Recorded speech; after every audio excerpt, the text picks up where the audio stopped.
Bienvenue sur jeanpierrevillade.com.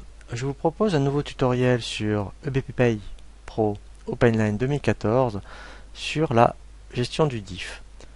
L'objectif de ce tutoriel est de vous apprendre à mettre en place le diff dans votre établissement, de bien ressaisir le diff pour chaque salarié si vous êtes en reprise de paye par rapport au logiciel EBPPay, bien indiquer les rubriques d'absence au titre du diff, bien gérer également le courrier par rapport au droit au diff. Nous allons commencer par mettre en place la gestion du diff au niveau de l'établissement. Au niveau du menu établissement, vous allez mettre en place le droit au diff par rapport à ce qui est précisé dans votre convention collective.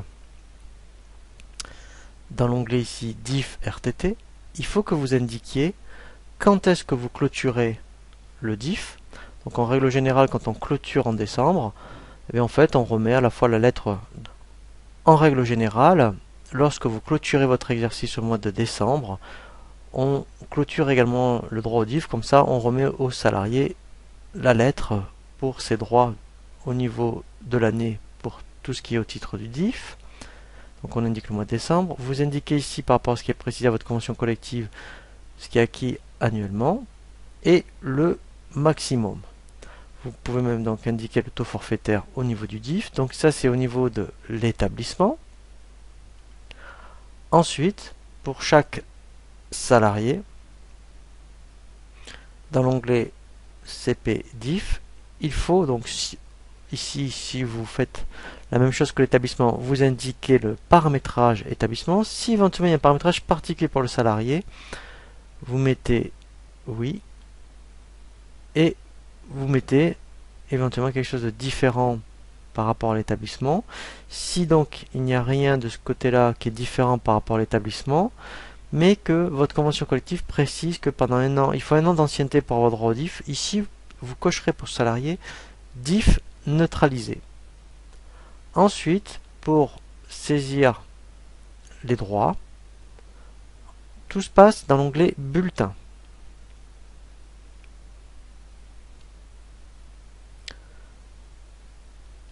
Nous allons faire une reprise de diff. Donc on va supposer que en fait vous venez de reprendre le logiciel EBPPay et donc pour tous vos salariés, en tout cas qui étaient là depuis plus d'un an, il va falloir ressaisir le diff. Donc vous avez ici un volet de navigation diff.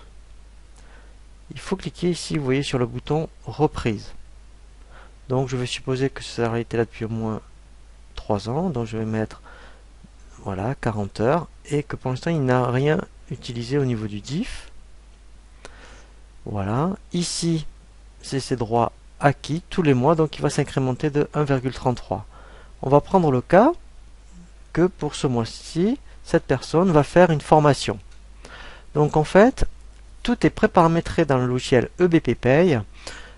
Vous avez déjà toutes les rubriques d'absence qui existent. Il suffit d'aller ici dans le volet navigation diff et ici de rajouter une formation. Donc ici je vais indiquer qu'au mois de mai cette personne était en formation du 5 au 7 mai. Le nombre d'heures, donc là en fait je vais supposer que cette personne fait 35 heures par semaine. Donc là pour le 5, 6, 7 ça fait donc 3 jours. Je vais mettre 21 heures. Éventuellement, il peut y avoir une allocation versée si cette personne fait cette formation en dehors des heures de travail. Et là, je vais indiquer le type d'absence. Donc là, ça sera bien au titre du diff. Et ici, pour que les dates s'affichent, je vais remettre exactement la même chose au niveau des périodes d'absence. Je fais enregistrer fermé et maintenant il ne reste plus qu'à intégrer les rubriques d'absence pour le diff. Donc pour ça, je vais dans les rubriques disponibles. Alors, ce qui peut être intéressant, c'est de mettre ces rubriques par défaut dans le profil. Pour trouver facilement les rubriques, je tape diff. Voilà. Je vais d'abord intégrer la rubrique d'absence. Donc je vais la mettre en dessous des congés payés. Voilà. Et ensuite, je vais mettre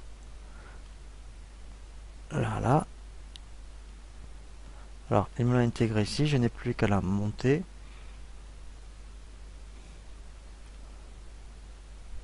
Alors, par contre, effectivement, il faut cliquer autant de fois.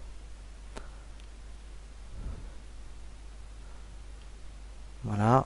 Alors, c'est un peu fastidieux, je vous l'accorde. Quand vous voyez, donc quand vous voulez éventuellement insérer une rubrique, donc quand le glisser déplacé éventuellement il y a quelques soucis, voilà.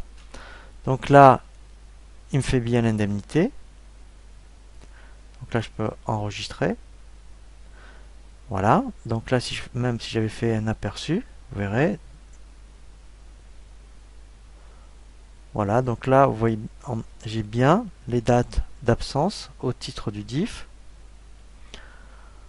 Ensuite, dernière chose, ce qui est intéressant, c'est qu'en fin d'année, vous pouvez faire donc un courrier pour ces droits au diff. Donc, vous pouvez directement, à partir du salarié,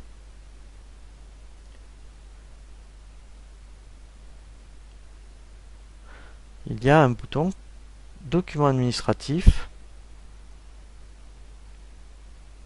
ici. Voilà, et là, directement, je peux créer le courrier dans l'onglet bulletin.